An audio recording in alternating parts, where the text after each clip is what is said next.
ലോകത്തിലെ ഏറ്റവും കൂടുതൽ അക്രമം ഇല്ലാത്ത മതം ഹിന്ദുമതമാണ്. മോസ്റ്റ് പീസ്ഫുൾ റിലിജൻ ഹിന്ദുമതമാണ്. ഹിന്ദുമതം എല്ലാവരെയും ഉൾക്കൊള്ളാൻ കഴിവുള്ള അതിമഹത്തായ മതമാണ്. മതങ്ങൾ ഉണ്ടായ ദേശത്ത് അവർ നശിപ്പിക്കപ്പെടുമ്പോഴും ആ മതങ്ങളെ പ്രൊട്ടക്ട് ചെയ്ത് സംരക്ഷിക്കുന്നത് ഹിന്ദുമതമാണ്. അപ്പൊ സ്വരാഷ്ട്രീയ മതം ഇറാനിൽ നശിപ്പിക്കപ്പെട്ടപ്പോൾ അവിടെ നിന്നുള്ള പാഴ്സികളെ മുഴുവൻ കൂടെ കൊണ്ടുവന്ന് സംരക്ഷിച്ചു. ഇറാനിൽ ഇപ്പം സ്വരാഷ്ട്രീയൻസ് ഇല്ല, ഇന്ത്യയിലാണ് അവരുള്ളത്. പാകിസ്ഥാനിൽ അഹമ്മദിയാസിനെ ഓടിച്ചു. 45 ലക്ഷം അഹമ്മദിയാസിനെ ഇന്ത്യയിലേക്ക് സ്വീകരിച്ചു.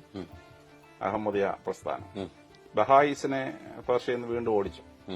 ഹിന്ദുമതം അവരെ അക്സെപ്റ്റ് ചെയ്തു, കൊണ്ടുവന്ന് ഡൽഹിയിലെ ബഹായിയുടെ ഹെഡ്ക്വാർട്ടേഴ്സ് ഡൽഹിയിലാണ്.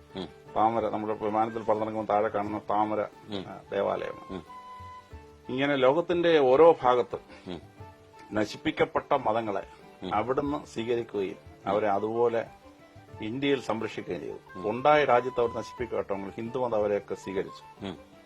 ഇപ്പോ ഇസ്ലാം മതം കേരളത്തിലോട്ട് വരുന്നു. അപ്പോ 10-60 പേരെ ഉണ്ടായിരുന്നുള്ളൂ.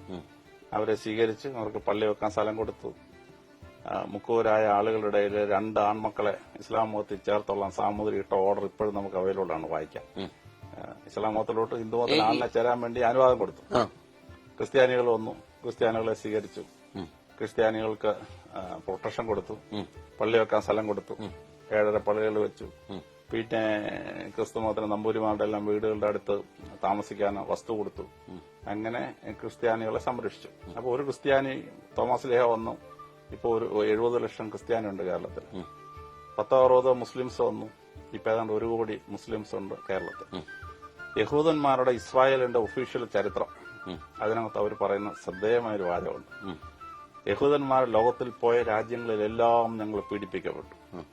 ഞങ്ങളെ പീഡിപ്പിക്കാത്ത ഒരൊറ്റ മതമേ ഭൂമിയിലുള്ളൂ, അത് ഹിന്ദുമതമാണ്. യഹൂദന്മാർ ബോംബെ വന്നു, ഞങ്ങളെ സംരക്ഷിച്ചു. യഹൂദന്മാർ ഗോവയിലും ഞങ്ങളെ സംരക്ഷിച്ചു. ഞങ്ങൾ കൊച്ചിയിൽ പോയി മട്ടാഞ്ചേരിയിൽ ഞങ്ങളുടെ ദേവാലയത്തിലെ വിശുദ്ധ ഗ്രന്ഥത്തിന്, ബൈബിളിന്റെ ചുറ്റും, തോറായ്ക്ക് ചുറ്റും സ്വർണം കൊണ്ട് പൂശി കൊച്ചി രാജാവ് തന്നു. അതുകൊണ്ട് ലോകത്തിൽ ഞങ്ങളെ പീഡിപ്പിക്കാത്ത ഏക രാജ്യം ഇന്ത്യയാണ്, ഏക മതം ഹിന്ദുമതമാണ്. ഇസ്രായേലിന്റെ ഒഫീഷ്യൽ ചരിത്രത്തിൽ അവർ അക്നോളജ് ചെയ്തിരിക്കുകയാണ്. ലോകത്തിലെ എല്ലാ മതങ്ങളെയും സംരക്ഷിക്കുകയും മറ്റൊരു മതത്തോടും ശത്രുതാപരമായ ഒരു സമീപനം എടുക്കാത്തത് ഹിന്ദുമതമാണ് ചരിത്രത്തിൽ. നാളെ അങ്ങനെ ആണെന്നല്ല ഞാൻ പറയുന്നത്, ഇതുവരെയുള്ള ചരിത്രത്തിൽ അവരങ്ങനെ ഒരു സംരക്ഷിച്ചിട്ടുള്ള ഒരു മതമാണ്. അതുകൊണ്ടാണ് ലീസ്റ്റ് വയലന്റ് മതം ഹിന്ദുമതമാണ്.